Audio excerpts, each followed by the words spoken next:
उरण नगर परिषदेच्या उपनगराध्यक्षपदाची निवड आज करण्यात आली.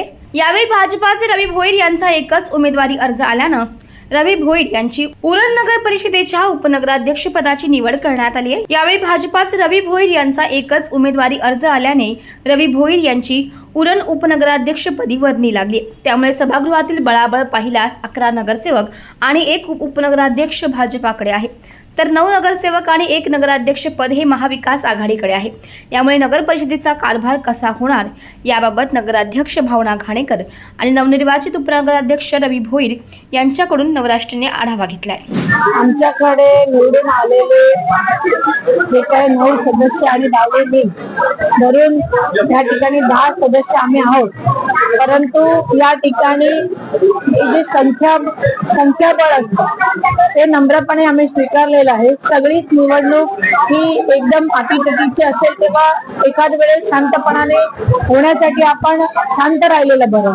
आपल्याकडे संख्याबळाचा आदर करून त्या ठिकाणी आम्ही नामनिर्देशन अर्ज हे भरलं नाही आणि त्या ठिकाणी रवी भोईर यांना उपनगराध्यक्ष जाहीर केलं. शेवट उरणच्या विकासासाठी जेव्हा जेव्हा एक पाऊल मागे घेता येईल, जेव्हा एक पाऊल पुढे टाकता येईल, तेव्हा आम्ही 100% टाकू. कारण लोक विकासासाठी या ठिकाणी आपण आलेलो. आपल्या सोबत आहेत उरण नगर परिषद नवनिर्वाचित उपनगराध्यक्ष रवी भोईर. आज त्यांची निवड झालेली आहे. कशा पद्धतीची निवड झाली आणि कशा पद्धतीचे काम करत होईल या संदर्भात थोडासा त्यांच्याकडून आपण आढावा घेऊया.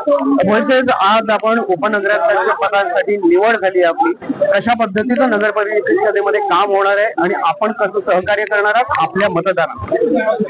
आमदार आहेत, आमदार महेश त्यांच्या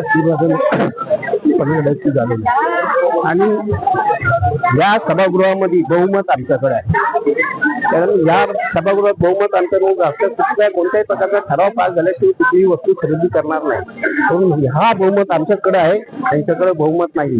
आणि शहराचा विकास हा जोमाने झाला पाहिजे. आदरणीय आमदार महेश बालदी आज उरण शहरामध्ये एवढी निधी आणली, आजपर्यंत कोणी एवढी निधी आम्ही करणार नाही. पण माझ्या आमदारांनी उरणसाठी लय कामाचा ध्यास घेतला आणि काम पूर्ण केलेलं आहे. आता माझी एकच अपेक्षा आहे नगराध्यक्षांना, आता राहिलेले जे प्रोजेक्ट आहेत, टाऊन हॉल आहे, पुन्हा बायपास रस्ता आहे, त्याला निधी आणावी आणि ती निधी काम पूर्ण करून द्या. नक्कीच म्हणजे एकंदरीत बघितलं तर आपल्याकडे बहुमत आहे आणि बहुमताचा जो आधार आहे तो विकासासाठी आपण करणार तुमचं म्हणणं आहे. आपल्याकडे बहुमत आहे. आज उपनगराध्यक्ष पदाची निवडणूक झाली, एकच आपला अर्ज दाखल होता आणि त्या अनुषंगाने आपण आज नगर परिषदेमध्ये उपनगराध्यक्ष म्हणून बसलेले.